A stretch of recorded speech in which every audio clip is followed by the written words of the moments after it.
Hey guys, today we're going to review NixOS. I'm going to show you some unique things that set this distro apart from everything else. We're also going to show you how to do some common things that are very different in NixOS. And we're going to show you how this stacks up against other, basically as a distro. And we're also going to cover the install process. So this is me logged into the desktop. We're using GDM as the display manager, and Wayland is default, although it also gives you X11. So you can log into GNOME as Wayland or X11. Now we're using a standard GNOME window manager. I did have a bunch of other options during the install. We'll cover that in a little bit. So like how was the installation? It was very easy and sensible. It was pretty nice, had a lot of nice options, and it was pretty easy. It was fast too. It installed very quickly, but you'll see that. And I'm actually going to speed through it too, but I'm going to put that at the end of the video. So I'm going to cover that at the end. But right now, let's just talk really quick about like a quick background of the distro and what sets it apart from other distros. So, and we're going to jump in and look at the config file really quick too. So NixOS is declarative. So all your configurations, packages that are installed, everything is all declared in a file. It's not like a script that runs. You just declare what should be there. And when you tell it to update, it's going to make it be in that state, whether it's installing packages, setting configs, whatever else. So that also makes it reproducible. You have this one centralized config file. You can just use the same config file on another system to reproduce what you have or recreate your system if you want to. It also has atomic upgrade, basically atomic upgrades. So you just, install everything in one shot, and it saves it as a snapshot. This also gives you the ability to have easy rollbacks. So Nix is an OS, it's a package manager, and it's a language. So it abstracts much of your system. It has a steep initial learning curve, but it makes things much easier to manage after that. So one of the main there's basically one main configuration file for everything to start. We're going to take a look at that in just a second here. So you can also commit your configuration file to Git and upload it to GitHub and just pull it down on another host and reproduce your configuration and all your installed packages and everything. Another important thing to show you about NixOS is that the directory structure and the placement of files is totally different from other distros. For example, let's look under the USR directory. So we only see one thing under here, just USR bin. So there's no USR share, no USR local, no any of that. So the structure is a little bit different. We still have a lot of normal stuff under Etsy, but it's a different directory structure from other distros. Now there is no Vim by default, no Vim, no VI, but it comes with Nano by default. So in that sense, it's kind of beginner friendly. Nano. There you go. You have Nano. I personally hate that. It's frustrating to me. So one of the first things I'd like to do is install Vim just to make it easier to edit the config file. So also no SSH server by default, which is pretty normal on a desktop system. I'm not sure if I had installed this with no desktop. I still probably have to install the SSH server. Any case, let's take a look at the config file. So if we go to we're going to use Nano, Etsy, NixOS. You know what? I should just show you what's in this directory first. So just jump in the directory, and in here we have our hardware configuration.nix. You almost never touch that. And your configuration.nix. This is your main configuration for the entire system. All your packages, your users, everything for your whole system, your themes, everything can be done in configuration. And you can also create separate config files and import those, but to start, you're probably mostly going to be putting everything in here. Everything's just going to be done in this, and you can pack everything into this config file. So this is your centralized configuration. So let's take a look at what's in here. Nano configuration.nix. This is your centralized config. So let's just maximum. You know what? I want this taller, but I don't want it to take up the whole screen. I want it centered. All right. So it's kind of similar to JSON, but different. So you have curly brackets, square brackets, lists of things. So we're actually importing hardware configuration. So that other file we looked at, that gets imported. This is how you could import other Nix configuration files. So you have like your bootloader configured. See, for networking, we have Network Manager enabled. So Network Manager is managing the network, which makes sense. It's a desktop desktop. So we have Network Manager over here. And you can configure that with the GUI if you like. Time zone, stuff like that. So let's scroll along here. We have all our system settings, everything like this. We have our user that we created during installation right here. Everything for that user. We have programs like, for example, Firefox installed, allow on free. We actually checked this during the install. You'll see that when we go over the installation, but we checked allow on free. That setting is right here in the config file. You have things like SSH support and firewall stuff, things like that. We'll cover that in a little bit. You see system state version is 25.05, so that's the version that we're using. Now, that's the config file. Let's get out of here. I still want to quit like you normally do in VI. I'm just so used to VI, but Control X to exit out of here because it's nano. Now, if you're wondering how to configure anything or you need help on, different config options for anything in that configuration file, instead of editing the configuration file, you can basically say man configuration.nix. This is the man file for the configuration file. So for example, you could search for Bluetooth and find information, see all these options for configuring Bluetooth. You'd search for network related stuff. There's a lot of stuff in there. There's a learning curve. It's not really all that hard as reading through every single thing here. Every time you want to configure something, once you get used to it. And usually I just Google things rather than checking that. But anyways, once you make a change to your configuration file, adding a package or whatever else, and we're going to show you how to do all of that a little bit later. We're going to show you some real examples. But once you make a change to it, you can apply all of the changes. You would do this by typing sudo NixOS -rebuild and switch. So we're going to talk about what this does separately from actually installing them. So this updates all your packages and system services based and whatever else based on the config and your channel. So based on the channel you have configured, we'll talk about channels a little bit more later. And based on your configuration, this will update your system. So any new packages you add here or configurations you add, it'll all be applied by running this command. So it will switch to this without rebooting. So it builds a new system generation, and it switches to this new system generation. That's what we have here, switch. It will switch to it without rebooting the system. Now, it will keep previous generations for rollback. So when you reboot your system, you'll come up to the grub menu and you'll see you can boot into a previous generation to get back to a previous state of the system in case something was broken or was messed up. This command will also set your current your configuration that you recently just applied. That will be set to the default when you boot up, when you run this command like this. So we're going to show you how to actually install things after we review some more of what comes on the system. We're going to cover what software comes by default and the disk layout, memory usage, stuff like that. We're going to do all of that before we actually demo and show you how to actually install things and stuff like that. So we're not going to do this now. Hit Control C and not do that. We're going to actually demo how to add things and how to apply updates to your system after we show you all that stuff. Another thing I wanted to mention, there are a couple other features. There are Nix Flakes, and there's also Home Manager to manage all your config files in your home directory, like your dot files and stuff. So we're not covering in this video, but those are kind of core things that you should be aware of. But that's for another video. That's kind of out of the scope of what I want to cover in this video.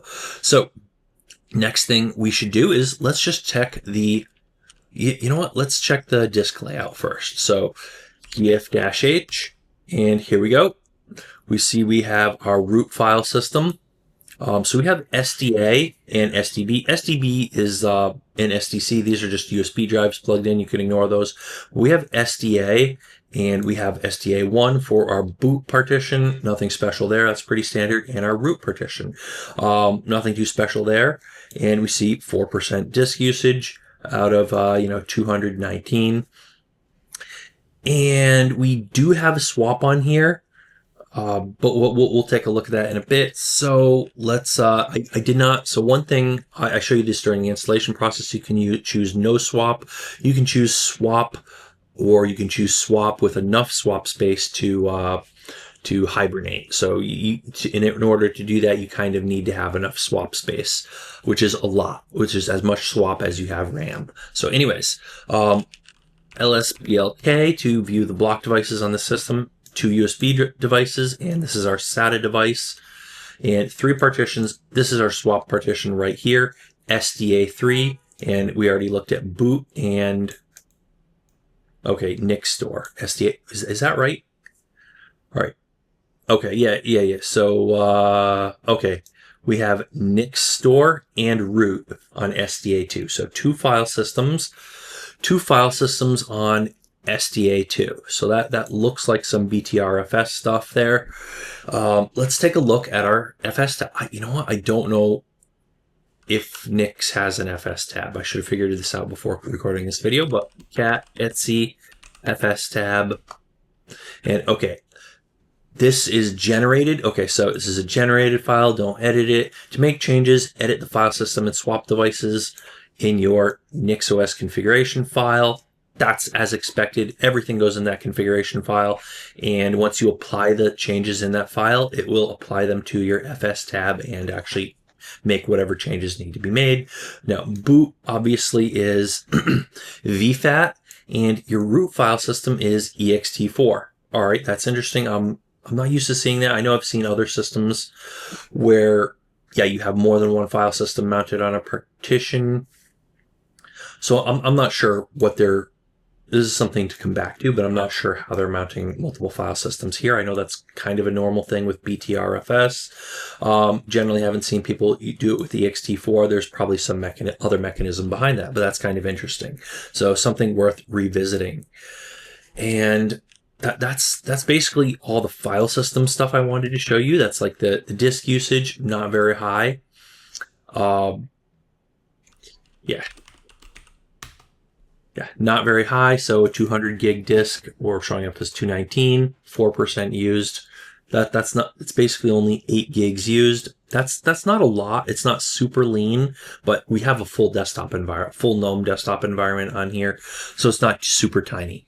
Anyways, let's take a look at what kernel we have. Name-A, and we have 6.12.32. So that's the kernel, built on June 4th, I guess. And let's see here. Let's check the distro version. Cat etc issue. So in this etc issue file, they have listed, welcome to NixOS, and it gives you the full build version. So you have your major and minor version and the full build version right here. And you can also cat etc OS release, and you can see more details, like you can see the build ID. So that's what this whole thing is, build ID. And you can see like the default, all right, default host name, ID, stuff like that. All right, that's all right. Version 25.05, Warbler, codename Warbler, version ID. So you got all that info in here. So that's all fine and great. So next thing I wanted to show you, so that's like etc issue and stuff. Let's clear this and let's make a quick note about the NVIDIA drivers, and we'll talk about Wi-Fi drivers too. So this is probably the right time to cover that. So let's clear this out and let's look at the NVIDIA drivers. So lsmod rep-i NVI, and not too surprisingly, no proprietary drivers and not even the open source drivers from NVIDIA. So we have the Nuevo or Nuvo drivers, however you say it. I'm not sure the correct way. I've heard different people say different things. lsmod, all right, rep4 NOU, and you see here, open source community driver. So there's an open source community driver, and then there's a open source driver from NVIDIA, and then there's the closed source proprietary driver from NVIDIA. And if you want the open source NVIDIA driver, if you have a newer card, if you have an older card beyond a certain generation, you need the proprietary NVIDIA driver for performance. This driver right here is most likely to work on almost any system period, regardless of which NVIDIA card you have. This is most likely to work without any issues. So this is actually kind of a good default, unless they can detect which one you have during install. Anyways, they don't. Ubuntu did when I installed that, the newest Ubuntu. Anyways, usually this is going to be the default on most distros from what I've seen. So Wi-Fi drivers. So those are working just fine. I'm not going to like list the modules out for them, but over here you have our wired and Wi-Fi network. I'm using a wired network right now. This is using DHCP, so this just works by default, nice and easy. Our configuration file lists Network Manager as the thing that's going to manage our network, and this GUI tool will interact with Network Manager. And Wi-Fi over here, so I'm not using it, but you can see it's working because it lists out different wireless access points in my area, so we can tell that's working. So let's see next. So Wi-Fi is working great out of the box by default. Now, Wi-Fi and network settings. Okay, so I do want to actually show you in the configuration file here. So network. All right, so networking, network manager dot enable equals true. And when you specify it like this is enabling the module for Network Manager. That includes configurations and packages, not just the packages. So set that to true, and you're going to have Network Manager managing all your network stuff. So let's exit out of here, and let's take a look. Next thing, all right. So in terms of security, you have so there's two different options: SE Linux and AppArmor. Neither of these are used in NixOS by default. They do have other security things enabled to make the system secure in terms of like isolation and stuff like that. We're not going to get into any of that stuff, but it's generally pretty secure, but it does not have SE Linux or AppArmor by default. So for a firewall, it uses NF tables. And the NFT command is not there by default. You would have to install it. Apparently the firewall is disabled by default. I had actually read that it is enabled and blocking all incoming connections by default, but it looks like that is not the case. Looking at the configuration file, it looks like it's also it's disabled, and I think that was down here. Yeah, you could set networking firewall enable to false to disable everything. So you'd think uncommenting this would disable it, but apparently this setting is set to false by default. So the default entry is commented out. That's a little strange. You would think if uncommenting it changes something, it would be set to true. But anyways, apparently it's disabled by default. So RAM usage. All right, let's check the RAM usage on idle. So this is basically idle. We're not really running anything except our desktop. So let's check RAM. And this is with the GNOME desktop selected. You have other desktop options, and you can even select no desktop if you want, right? So this system, 31 gigs, and we're using 1.8 gigs, which is, that's pretty nice. That's pretty low RAM usage for a modern system. Free is 28 gigs, and so for shared, almost nothing, just a few megs, and you have 1.3 gigs for buffering and caching, so that's available for use, so that counts towards your available RAM. So yeah, this is your actual available RAM is going to be 29 right here. So 29 gigs of actual available usable RAM that's not in use. We're not using any swap space, so 0 used, 8 gigs available, and 8 total. So this is not enough to hibernate. So let's see, that's our memory usage. Now we're using Pipewire, and anyways, yeah, Pipewire's on here. And I guess I think this is like a module for like pulse audio functionality or compatibility. I'm not too familiar with that, but yeah, Pipewire is in use. And we have, as far as the other thing I wanted to cover is multimedia support. So out of the box versus extra steps. So apparently, no, it does not have all the proprietary codecs and multimedia support. So you're going to have to install those. They're not too hard to install.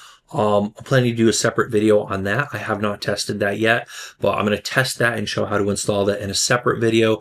But apparently, even though we selected non-free stuff, it does not come with the proprietary codecs and everything out of the box. Have not tested that yet as of recording this video, but that's going to be a separate video.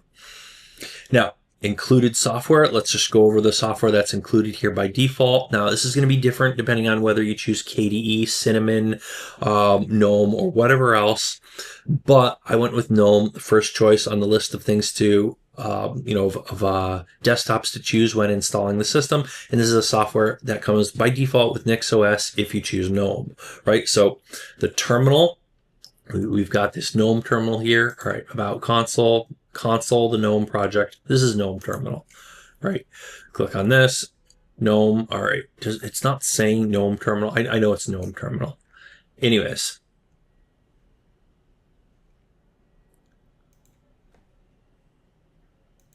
so we got GNOME terminal by default. We have another terminal in here by default. We have X terminal by default, and by default the font is really small and everything, and it's an X terminal. So not sure why they give you 2 by default. I normally don't see that. Comes with some nice standard tools, disk usage analyzer, your disks tool. This is nice to have. I love this. GNOME disks, terrific tool, and about disks. They just call it disks, but it's the GNOME disk utility, right? It is a terrific tool. Love this. It gives you a nice visual layout, and you can actually do things with your partitions and stuff. Not that I'm going to, but yeah, you can see here free space, FAT partition, ext4 partition, swap partition, and a little more free space. So you can see our USB drives too. Terrific tool, great to have, pretty standard with GNOME. What else do we have here? It comes with the extensions by default. So you can see extensions or I guess add them.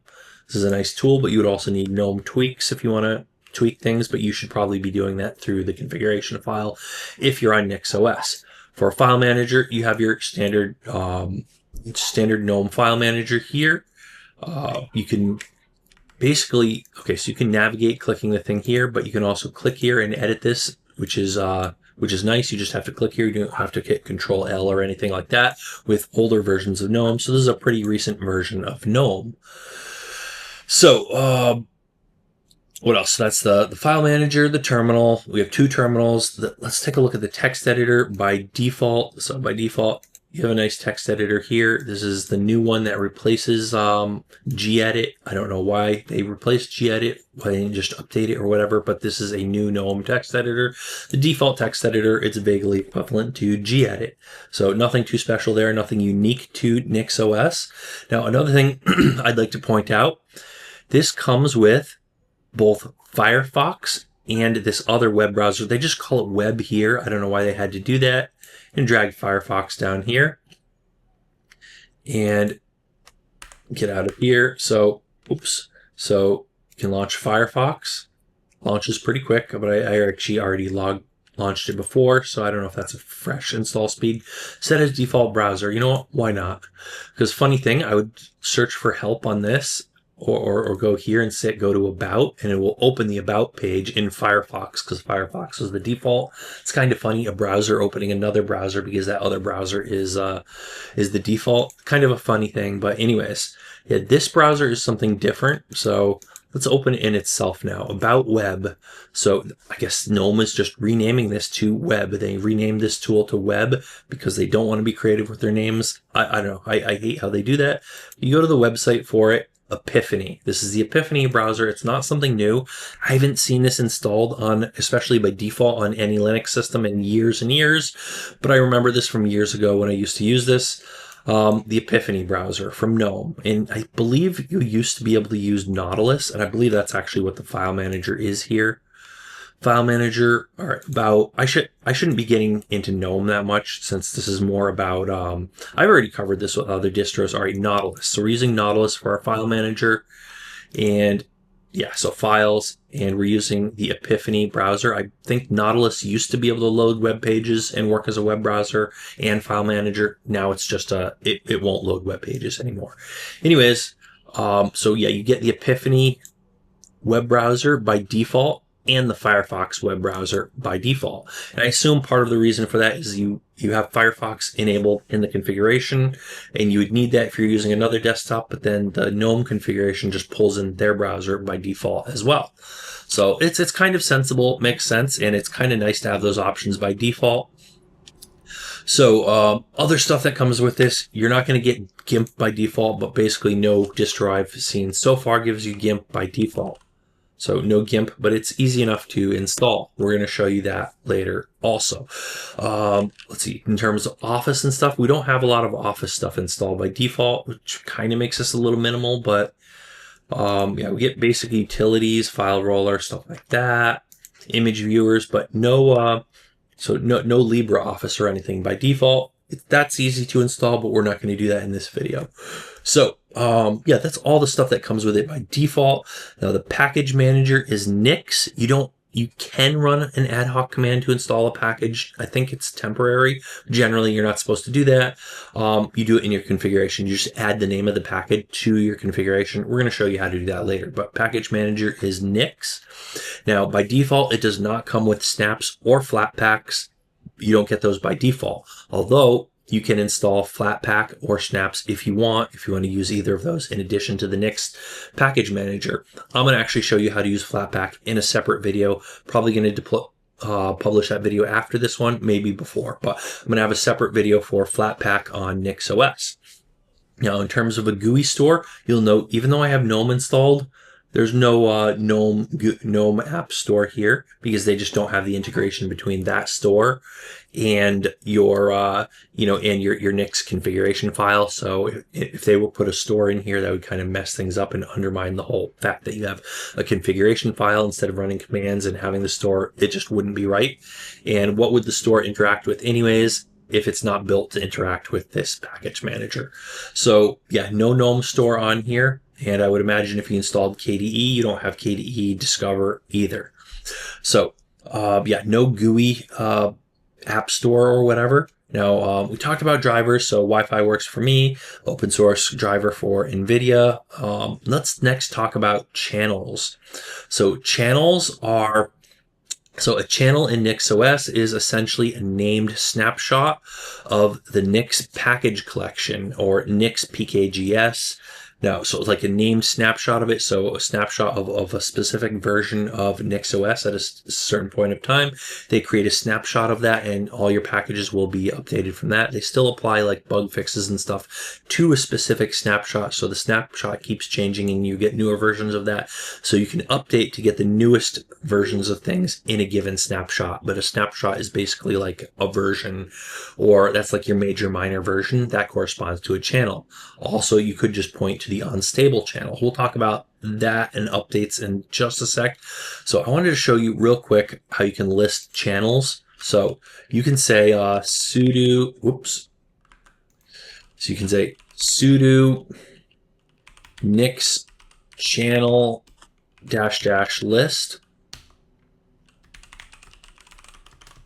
And you can list channels. So right here, our channel is NixOS 25.05. And one thing, I want to show you this before I get into updates and stuff like that. Before I get into any of that stuff, I want to quick show you one thing I forgot to show you before.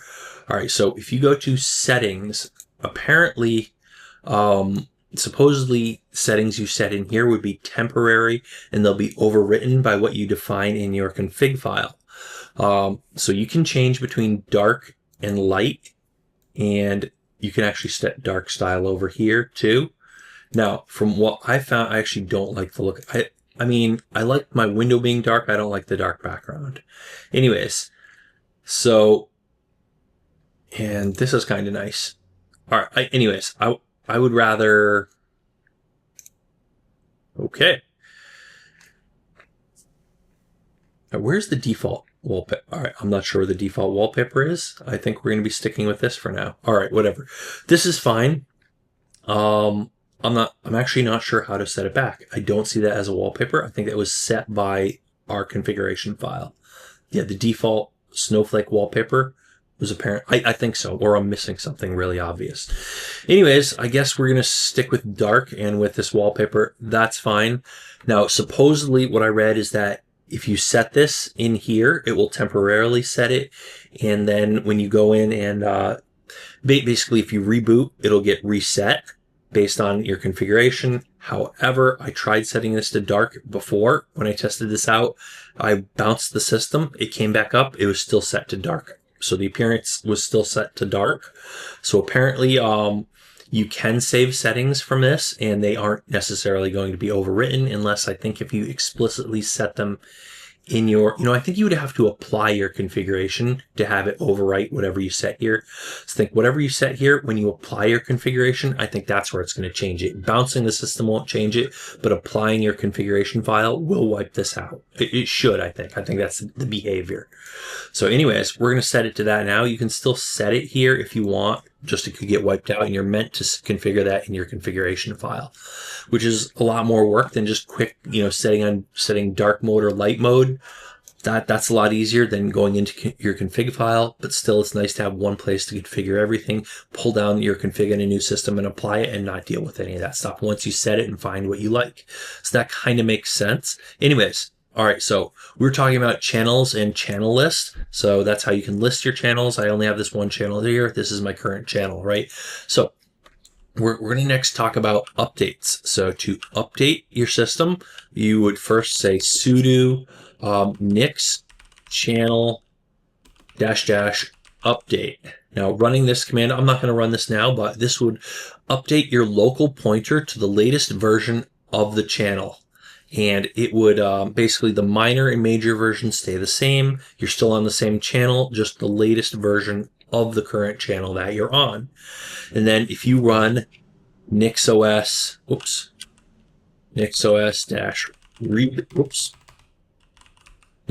rebuild switch after that. So you run nix channel update and then NixOS rebuild switch. This will rebuild your system and install updated packages. However, if you want to do both of those things all in one shot, you can just say NixOS switch -- upgrade. So NixOS rebuild switch -- upgrade, and this combines both of those commands into one. This is the switch, and it combines that update, the channel update, all into one command to just give you the latest of everything. So if you want to update your system to the newest thing, all the newest updates for your current version of NixOS, just run this command. It'll give you all the latest stuff for version 25.05 of the channel. Now, so that's both of those things. Now, let's see here. Switch, upgrade. All right, so another thing you can do, you can add another channel. So if you want to, you can say NixOS channel like this, -- add, you say HTTP. I actually want to copy that. You can copy the channel URL like this, copy, paste. So if you're going to add a channel, you would add it like this. If this were a different version, like say if I wanted to go to version 6, I don't know if it's even tagged as that, you could just change the version and add a new channel. Or if you wanted to point it to unstable, you could go to NixOS unstable like this. And you also have to say NixOS right here, right? So if you're going to be NixOS unstable, you could do that. Or you could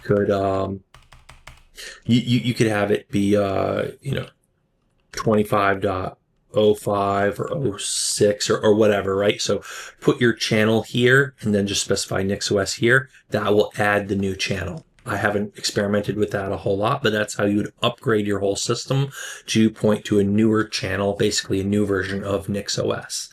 So that's not just updating your packages, but it's upgrading your whole system.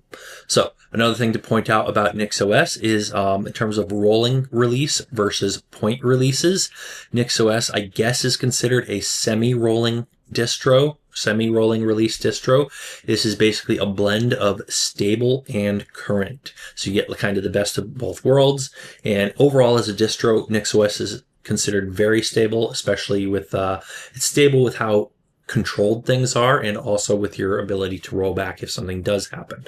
So if you're using a stable channel of NixOS, like the one we're using right now, 25.05. There are releases for stable channels every 6 months in May and November. So May and November, a new stable channel is released. Now, for a given stable channel, security and bug fix updates are backported to these channels. So when you do an update, you're going to get your bug fixes and your security fixes. So this is recommended for most users. And then when a new channel comes out, if you want, you can upgrade to it. So if you're set to the unstable channel of NixOS, it is continuously updated daily or near daily, and this tracks the latest package versions and Nix PKGS commits. So the absolute latest stuff, you're going to get that constantly on a daily basis if you're using the unstable channel. So that's NixOS Unstable that we just showed you. So it's suitable for developers or users who want bleeding edge software, maybe a little less stability, because it's labeled unstable, kind of what you would expect. But there's that. But even if you stick with the stable channel, you're getting your bug fixes and your security updates on a regular basis, and you're still it's only 6 months between stable channels, right? So that's a pretty quick release cycle, anyways. So now that we've covered all of that, let's install some things and make some changes. All right, so let's install Vim and NeoVim on NixOS. So we're going to go ahead and open up a terminal, and we're going to do this through the config file. So let's sudo. Now I can't. I have to use nano. Some people prefer. It's great for beginners, but yeah, I prefer Vim. This is why this is one of the first things I like to do. So for now, I don't have it yet. So using nano, etc, NixOS, and configuration.nix, your main NixOS configuration file. Just jump right in here. And there we go. Now, we're going to scroll on down here until we see the place where our applications, our installed packages are. And right here. So here we have already commented out here. We have Vim. So just uncomment that. And now you have Vim.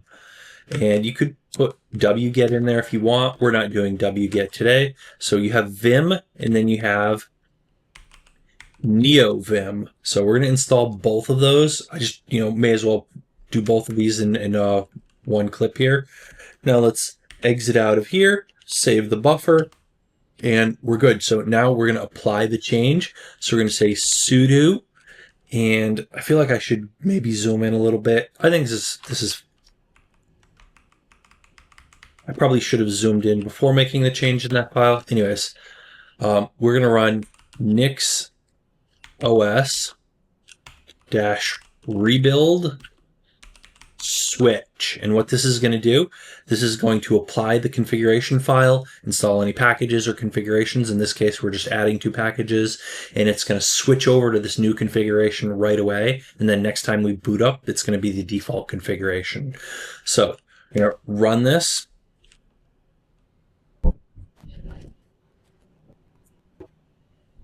And there we go. We have Vim and NeoVim installed. Let's test it out. Vim. All right, Vim is working. NeoVim is working. All right, we've got both of our preferred editors installed. I usually just use Vim. I might start using NeoVim soon. So anyways, this is a perfect opportunity to take another quick look at our, if we want to change it, we'd need sudo still, but let's take a look at our configuration file using Vim.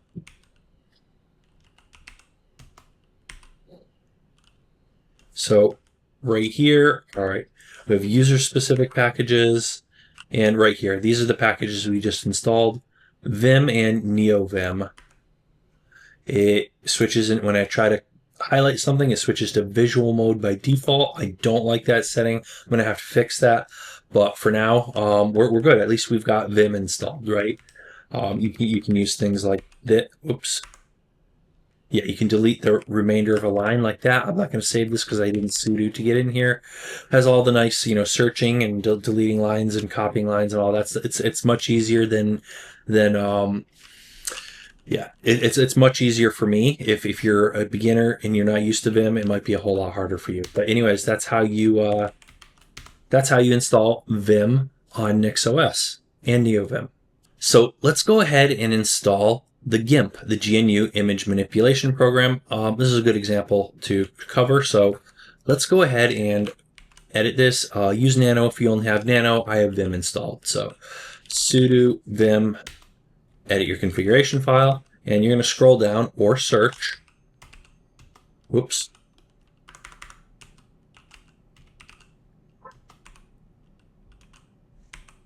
Right here. So this is the section where our packages are. So you can see I already installed Vim and NeoVim. I'm going to clean that up while we're in here, and I don't care about wget at the moment. So we're going to say GIMP. So just the package name, just add the package name to the list.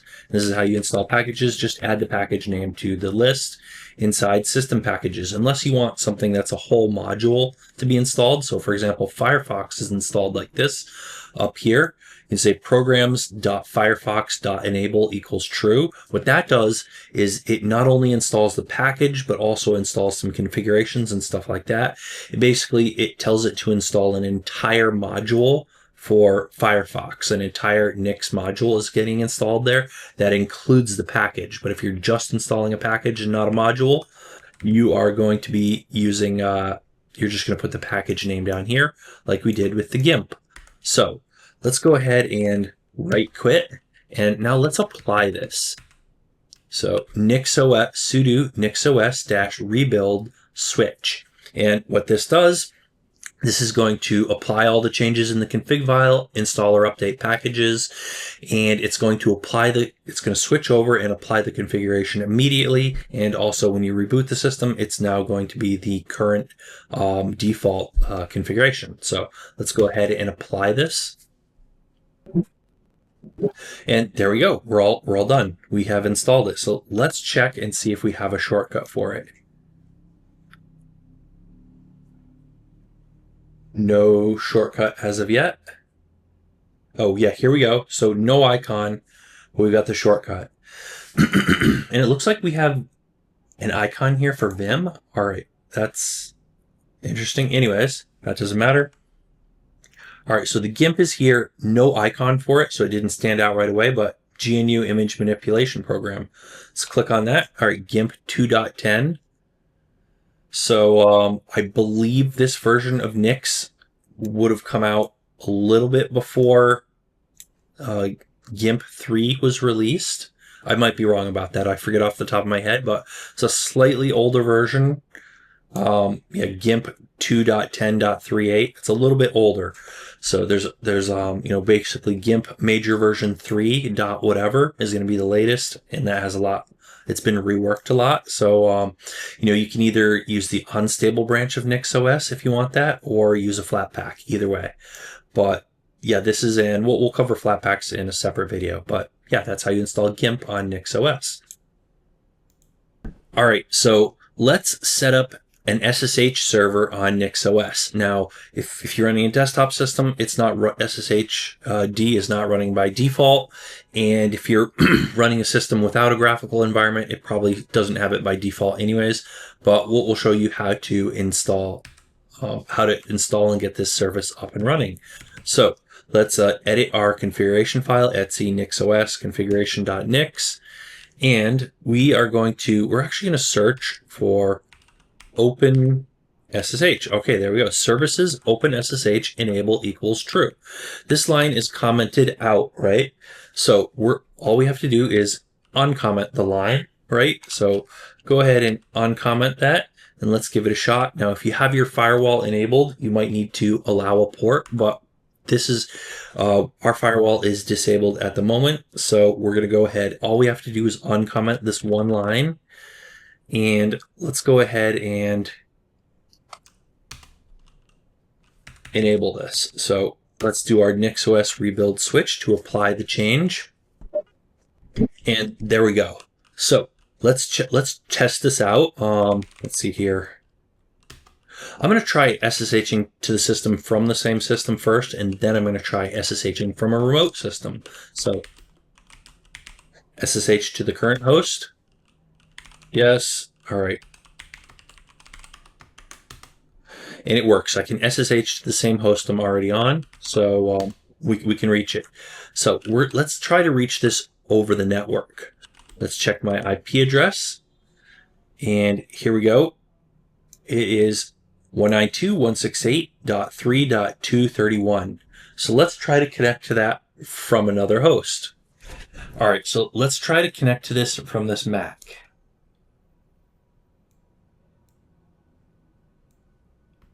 So let's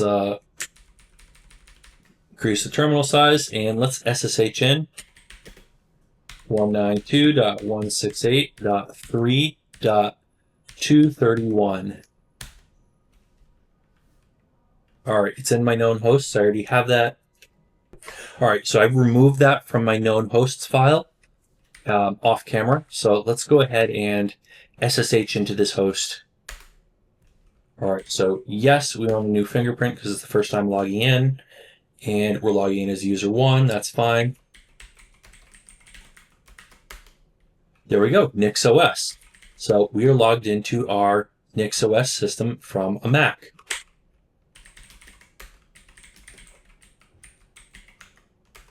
There we go.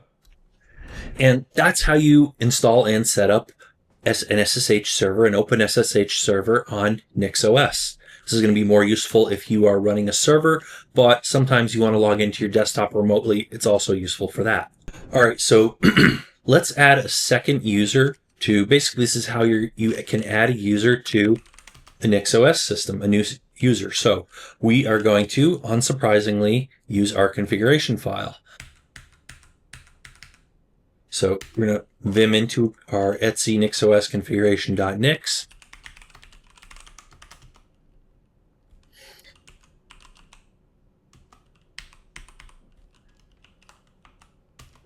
So let's jump up here and search for a username. All right, this is the user I'm logged in as now. So I'm just going to copy this. So we have, let's see, 1, 2, 3, 4, 5, 6, 7, 8 lines. So 8, YY, P, paste it right down here. We're going to create a new user called user 2. Change the name right here. Giving it, so it is in the group network manager so that the user can configure the network. Also in the wheel group, allowing it to use sudo and probably even the su command. So packages pre-installed for this user, none. We have Thunderbird commented out. That doesn't need to be there at all. That's not necessary, but it shows that's like a placeholder. Anyways, user 1 and user 2. This is our new user. Now, by default, it's not going to have a password. So before we apply this change, let's just save. Before we apply this change, we're going to need to add a password to this. So you can say mkpasswd. Now, you're going to want to keep this secure. -- method equals SHA -512. And we can type in a password. Let's just say something like, okay,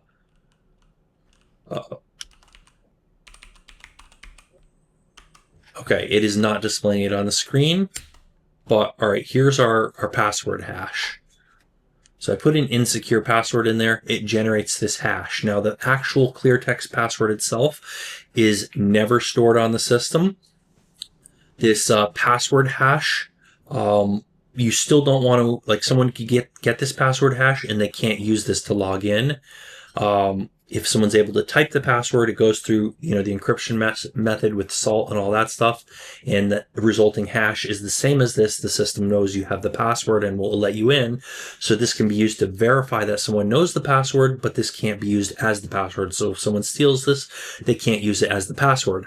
However, if they have this, they could run it through a password cracker, and if the password is in a dictionary, they're going to crack it and find out what the password is. And if through brute force, they could theoretically eventually find it, depending on how complex the password is. So you still want to keep this private, but this is not the password itself, right? This can't be used to log in. It is not the password, but you do need to keep it private. Anyways, we're going to go ahead and edit our configuration file. And all right, so our user is right here. What you're going to want to do is add. All right, so we're going to type password right here, and we are going to paste it right in here. Shift, right click, paste. And yeah, otherwise, normally you just right click and paste, but it's going to go into visual. Vim will go into visual mode if we do that. Kind of not what I want. So until I fix that in my Vim config, I'm just going to have to shift right click and then paste from there. So we're going to put this in quotes. Whoops. Put our hash in quotes here, and this should work. So hashed password here. We're going to save this config file, and then we are going to apply the config. So sudo NixOS -rebuild switch. It does not like my syntax. All right, so looks like we are going to need to set a password. It is hashed password. Let's build that again. All right, so looks like I was missing a semicolon. So you do need a semicolon in here. Let's save that and let's try one more time. There we go, success. Now, if we didn't want to put the password in there, if we didn't want to put that hashed password option in there, instead we could have said sudo passwd user2 to set the password for user2, but that's not something you can replicate as easy, and I feel like that's not the right way. Although there is an advantage to that. The advantage is you wouldn't be saving your hash in your config file. You don't want to make these hashes public. So if you have your config file and you store it on GitHub or you make it public or anything like that, you're making your hash public. Given you can't log in just with the hash, but if this is a password you want to keep secret and you put this hash on the internet or something like that, someone can crack it, your password can end up in in a dictionary file or something like that. So yeah, you might want to be careful not to make this public. That's one of the disadvantages of using this line. Using the hash password line in your config file is a security risk. So if you make this file public or allow people to see this file, they could theoretically crack the password. So just be careful of that, so that's something to be aware of. And if you were to just say password like this and your user, that would be a whole lot more secure. So just to be aware of. So although that password hash is going to be stored in your Etsy shadow file, so if you keep your config file as secure as your Etsy shadow file, then you're not going to have an issue. So sudo Etsy shadow. There's your hash right there. Running that, applying that configuration, place the hash in there, right? So yeah, just some security considerations. So let's try SUing to that user2.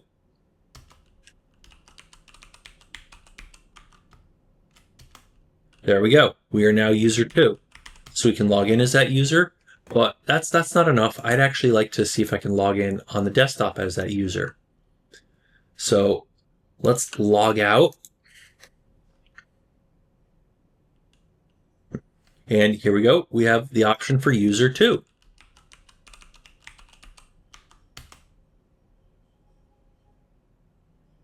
There we go. Wants us to take this tour. Let's skip it. Okay, here we go. And notice our UI scaling is a little bit different. All right, anyways, that is how I'm going to log back out and get back to the other user. So that's how you create a new user in NixOS. All right, so let's install Hyprland on NixOS. So start out, so we're in GNOME right now. But we're going to install Hyprland, and we're going to start out by opening a terminal. I have some notes in here because I'm going to copy and paste the config in here. So yeah, just going to use one terminal to edit the config and one to look at the notes. So edit the config file.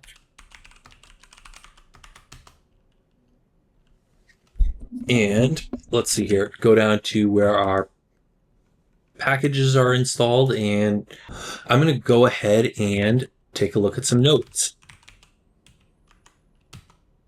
All right, so this is just first thing we're going to look at is right here. So I'm going to put this actually above where our packages are defined. So I'm going to paste this in right here. Paste. All right, so notice we have programs Hyprland enable equals true to enable the Hyprland module. And I'm going to have services display manager default session not set to Hyprland. You know what? We could set that to Hyprland. So you could do that if you like. And you can also change the display manager. If you're setting this up without a graphical environment at all, you might want to install a display manager like SDDM or something like that. We're not doing this in this video. In this video, we're assuming you're going from GNOME to Hyprland or something else to Hyprland. So we're going to stick with GDM for now, for better or worse. So we're not even adding the config for that. You could change your default session to Hyprland if you want. I'm going to leave it as is, leaving that commented out, but you can see in there what you would use if you wanted to do that. So enable Hyprland. Now we need a few packages installed here. So let's go ahead and add them over here. So we're using NWG look that's an optional thing for theming. And you have the way bar, it's a status bar, and Wo-Fi, I guess, is a launcher. I'm not super familiar with Hyprland stuff. I don't use it that much, and I'm kind of new to it. Kitty is a very popular terminal, and Hyprland is Hyprland itself. So let's copy this. I'm not sure if you need this here. We'll see. We'll see how that works. So, yeah. Oops, you know what? I need to be down here. There we go. So Hyprland, I'm actually not sure if you need the package here and up here and the module up here. We'll see. If we have a failure, I'm going to remove that. So let's go ahead and save this and apply the configuration. So NixOS rebuild switch. So it looks like it's working so far. And one thing to keep in mind with Hyprland is that you're going to want to reboot before this will show up in GDM. Just to, and if you were to switch to SDDM, I'm not sure. You're probably going to have to reboot for that as well. There we go. We have it installed. So before I do anything else at all, I'm just going to reboot. And you don't need sudo. I have permission to just reboot as my current user on NixOS.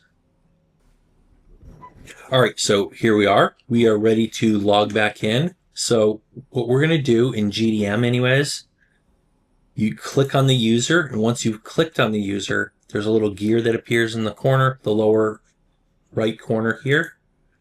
So you can click on this and notice we had GNOME and GNOME on Xorg. So there's Wayland GNOME and Xorg GNOME. Those were already installed by default after installation because I selected that during install. Now here we have Hyprland. I don't think that was an option at all during installation. So that's what I just installed manually in this video. So click on a Hyprland, and that's going to become the default now. That's what we're going to log in as, and that's now going to be the default, which we could have set programmatically in our config file.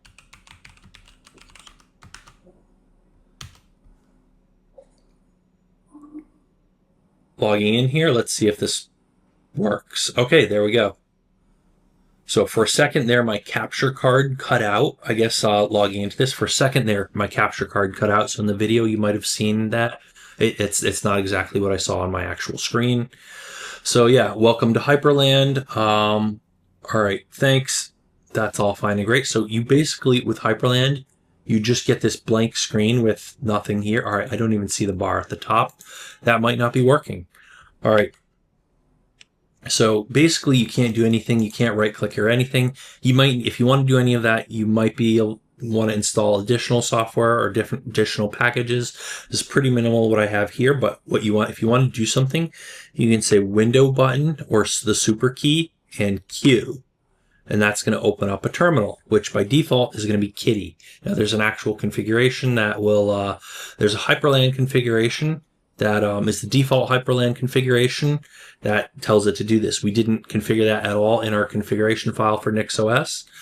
We could configure it in NixOS and have it overwrite that, I think, but basically the configuration file, I think, tells you what your default terminal is. So when you press Super Q, that opens a terminal. That opens Kitty by default. So if you didn't install Kitty, it won't be able to, it's not going to know to use no terminal or, X terminal or whatever else. So basically anytime you hit Super Q, it opens a new terminal, automatically tiles it just like this, which is kind of neat. Looks pretty. You can see this thing surrounding the window.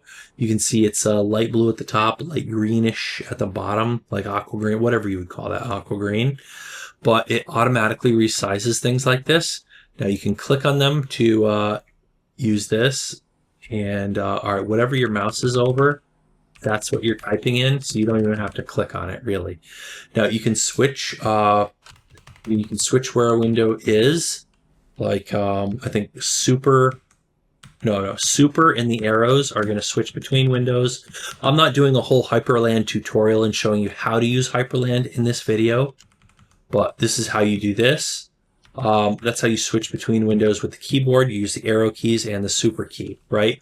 Now, if you use the super key and click on a window like this, you can move it over here, and you can move this over here. So you can move these however you like. Moving something, it's usually going to become the smaller window. So if you wanted that to become the larger window, you have to move this other one out of the way. So it's interesting, and you could launch, say, Firefox, and we have a nice small Firefox window. Drag and drop it over here. Drag this over here, and you do.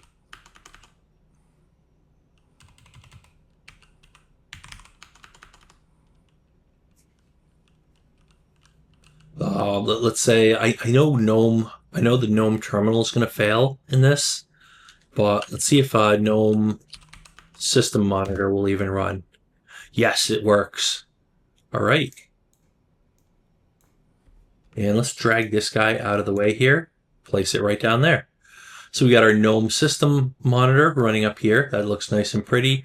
And we've got our Firefox over here and all this other stuff. So that's all fine and great. That's basically this is Hyprland working. There's no bar at the top. WayBar is not working by default with my configuration that I use, so that's going to need more tweaking or troubleshooting to get it to work. I'm honestly not sure why that doesn't work. I'm not sure what Wo-Fi does, and I'm not sure what WayBar does. NWG Look, I'm not sure how that works either.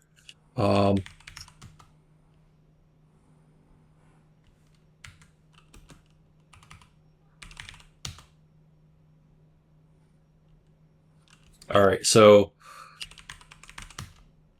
there we go. We just need to start WayBar. So there we go. I started it from a terminal. So I believe I'd have to add that to my like an init script or my config or something.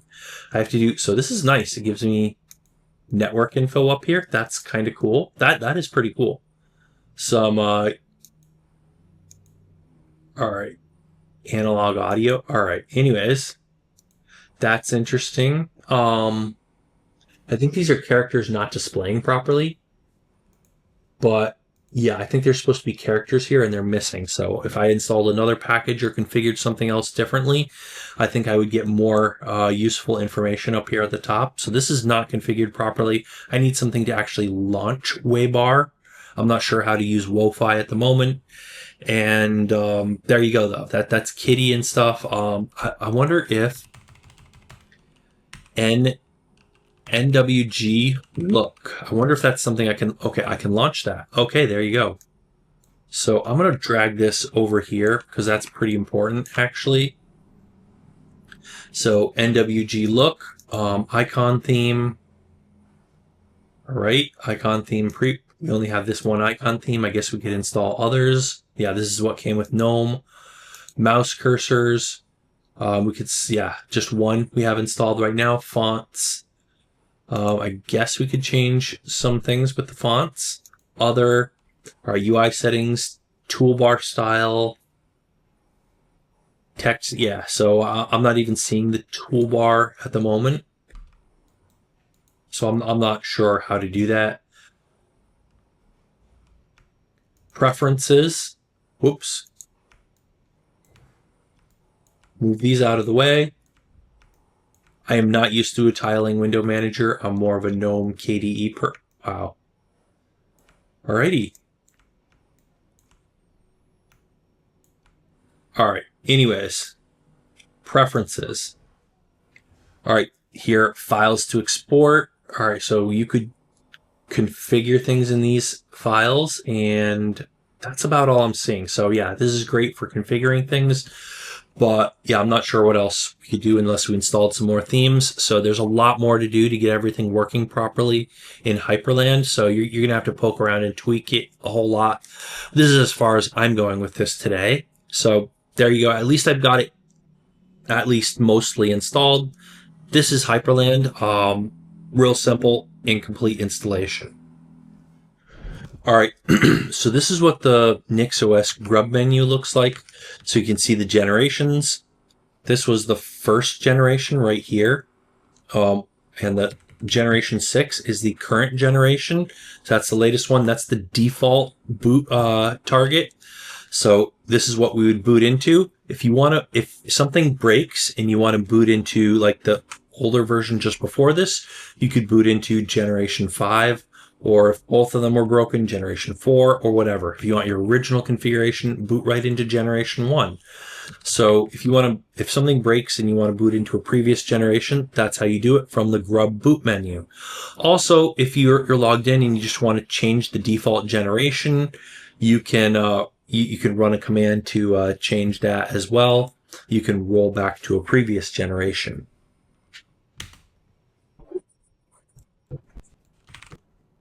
All right, so say if you want to view the generations while you're logged in, you can do it like this. You can say sudo and nix env -- list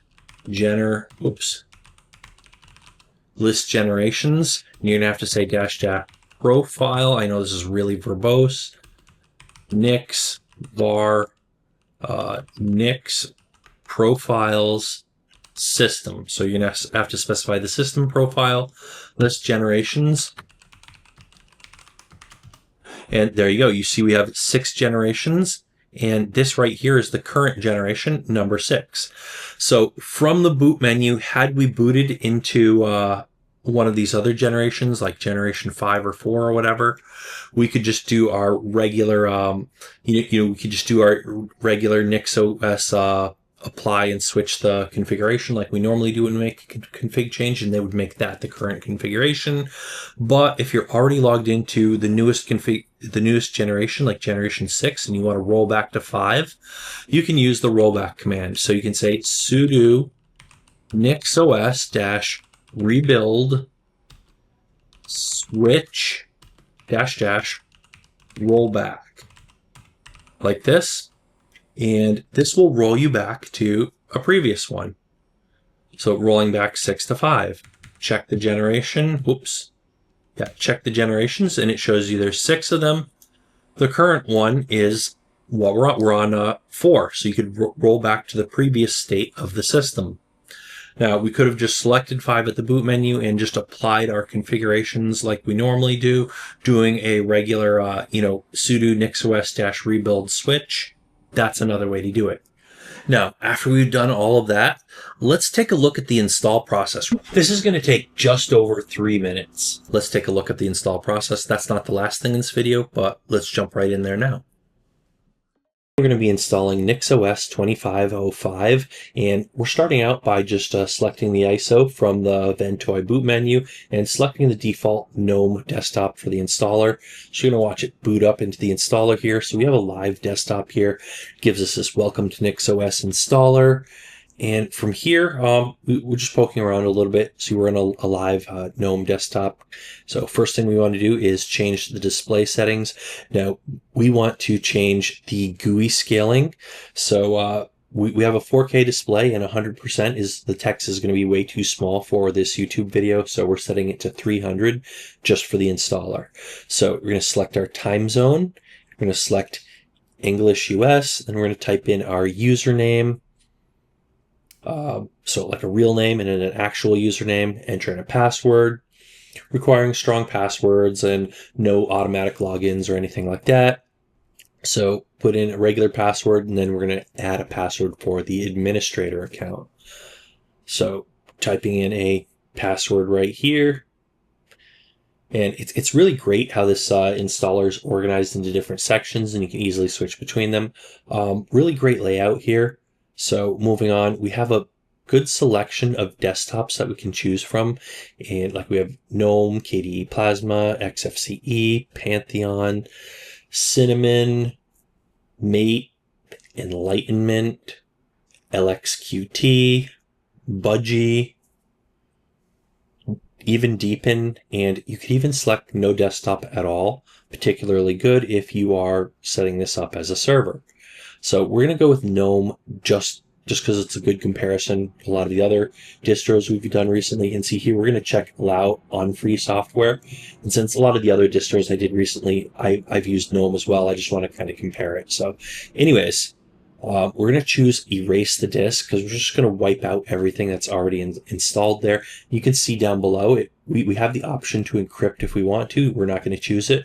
We're going to select swap with hibernate. And what that means is it's going to allocate enough swap space that you can hibernate. You need as much swap as you have RAM. Now that's going to be a lot because I have 32 gigs of RAM. And what we're going to see here, so you see here, it actually, it's going to require a 32 gig, or actually 34 gig swap partition. So that's a lot. That's a little bit excessive, and I don't actually care about hibernate. This is a desktop, not even a laptop. So we're going to go back and we're going to choose swap with no hibernate. This is the first time I've ever seen this option on an installer. And we have the option to encrypt if we want to.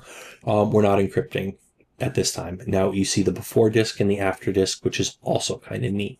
So here it is running through the actual installer. I sped this part of the video up, and here we go. We are done. Click restart now, and done. Now the system's rebooting. Here we go. The bootloader, and it is going to boot up real quick. I sped that part up too, and here we are logging right into our newly installed system. And here we are. It's basically what you'd expect. We have a working system with a pretty standard looking GNOME desktop. And that's basically it for the install process. All right, so that's basically everything. That's all the stuff I wanted to show you, but let's talk about my thoughts on NixOS. How does it stack up? What do I think of it as a distro? So NixOS is, it's really cool being able to manage everything and use a centralized config file. I like having this level of control of everything, and kind of just having that level of control and automating things and config management. I love that, but it does feel kind of restrictive, and I want to kind of just be able to do things, even though I should be keeping track of what I'm doing. I kind of want a little bit more of a system where I can directly interact with the components and stuff. So I'm not 100% sold on it. Now, I really don't need to manage too many system configs on a desktop system. A lot of the things that Nix lets you manage, most of them I'm not really changing very often on a desktop system. Maybe on a server, different story. So the only practical advantage for me personally on a desktop system would realistically be just having a list of packages that I installed myself on my system, that I can quickly just replicate that on a new system, or if I rebuild my system, whatever. But also, I could see it being useful. If I have a bunch of goofy tweaks for a program that won't work properly without goofy tweaks, like if you're setting up from what I understand, Hyprland or other things that require you to set up a bunch of weird things for it to work properly with Wayland or whatever else. If you have a lot of these little settings here and there that are scattered over your system and you don't want to write a separate document or remember how you did it for the next time you have to do it, it is really nice being able to put that stuff inside a main configuration file like you do with NixOS. So that is a big advantage, and I could see it being really helpful for cases like that, for just non-standard components with a lot of weird configurations that you have to do. Normally for a desktop, like say you're installing Cinnamon, you're not really going to have to do any special editing of configuration files or anything. So if you're using something like GNOME, Cinnamon, KDE, you probably don't need to do most of that stuff. Although setting your, tweaking your theme and stuff in the config file is nice for reproducibility. I do really like that. At the same time, a lot of times when you tweak things like the theme and stuff, I just want to do it through a GUI and not mess around with that. So I could see going either way with that. So I could see using this on a server. Very valid choice, and it'd be great for managing servers, but Ansible is basically industry standard, even though there are others out there. But yeah, I prefer it. Nix is still valid and probably a pretty good option for servers and enterprise systems, so still a valid choice if you're looking for a solution in that space. But personally, I'm more familiar with Ansible, and I feel like Ansible is better for just managing server configurations and stuff like that. Plus, it does a lot more than what Ansible does. A lot of stuff. It'll do like your network infrastructure and tons of other things it can manage besides just what Nix manages. So it's just a bigger, more versatile tool with a bigger scale. I feel like Ansible it's just my preferred tool. So if I were to config manage a desktop, honestly, even for a desktop, I'll probably use Ansible rather than Nix. But Nix is still a great choice and has a lot of advantages over Ansible. So, backup system states are kind of nice, especially if you're going to be updating a lot. If you're doing a lot of updates or upgrades, full like version upgrades, backup states are really nice. Now, unless you're upgrading to a different channel or experimenting with things, I don't imagine there are too many things breaking. I think like bug fixes and security updates probably aren't going to break your system too often, but being able to switch back is also pretty nice. Now, the other thing, backup states don't save everything. They mostly just save like the packages and the config info for those packages. So, an update can break other things that you won't necessarily be able to recover from. Now, for example, I rolled back. So I was doing some testing separately from this video, and I rolled back after installing Hyprland, and so I had actually installed it and then uninstalled it, and then I decided I wanted to just roll back to the state before I had uninstalled it. So I rolled back a few states to well before I had even installed Hyprland. But installing Hyprland initially broke my cursor in GNOME. So I had the Hyprland cursor. My GNOME cursor was broken. Not sure, I didn't search for the root cause of that, but I broke my cursor in GNOME, so I just had this gray square box in place of my cursor on GNOME. Anyways, uninstalled Hyprland, then I decided to roll back to before even installing it in the first place, and my cursor was still broken. I definitely installed it way before even the original installation of Hyprland, still broken. And the reason for that is just the settings, the configuration, the settings, the packages were rolled back, sure, but whatever was broken was something that was inadvertently broken. Like I think it either deleted a pointer to some icon files that it wasn't supposed to delete or change, or it just deleted the icon files from my cursor in the first place. I'm not sure which of those it did. Maybe I misconfigured something in the config that I should have done differently. I'm not sure, but the point is rolling back did not fix this. So that's just another thing to be aware of. So it isn't a full image of your system or a real backup. Basically, these snapshots, it's not a full image of your whole system. It won't back up your data. It won't back up everything. And, other things can break it doesn't do everything, right? It is limited. So it does make updates less risky, but it's limited. So that's not a huge selling point for me. It's kind of nice, but I think I'd rather put a different backup system in place. As of recording this, my current backup, my current way of backing things up is to have my data backed up. And if the system breaks beyond repair, I'm just going to wipe it out and reinstall. That's my current way of backing up the system, because it's not that big of a deal to just reinstall the system. I can get it back to my desired state pretty quickly, although it would be nice to have a real backup system for the system. Backing up my data is really all I actually need. You do need to back up your data, though.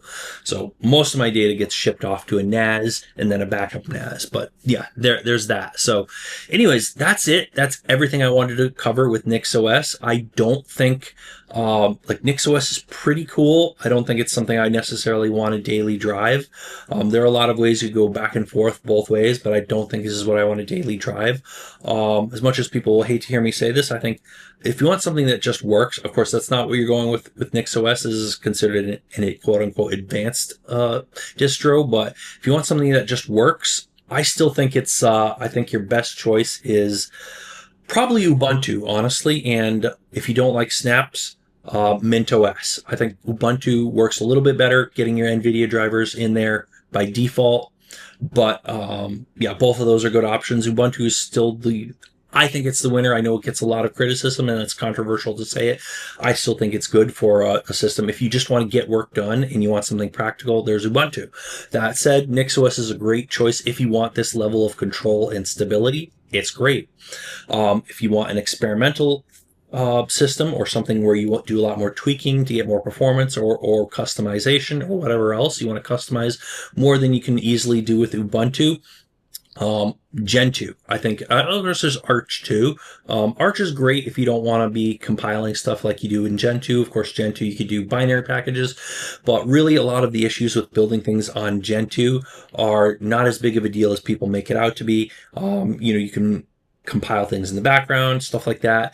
Use binary packages if you need to, but really Gentoo is not that bad. And I think Gentoo is if you want an advanced distro, Gentoo is a good option. So just throwing that out there. So for, stable just works distro, you're going to go with Ubuntu or maybe Mint, not Pop! OS.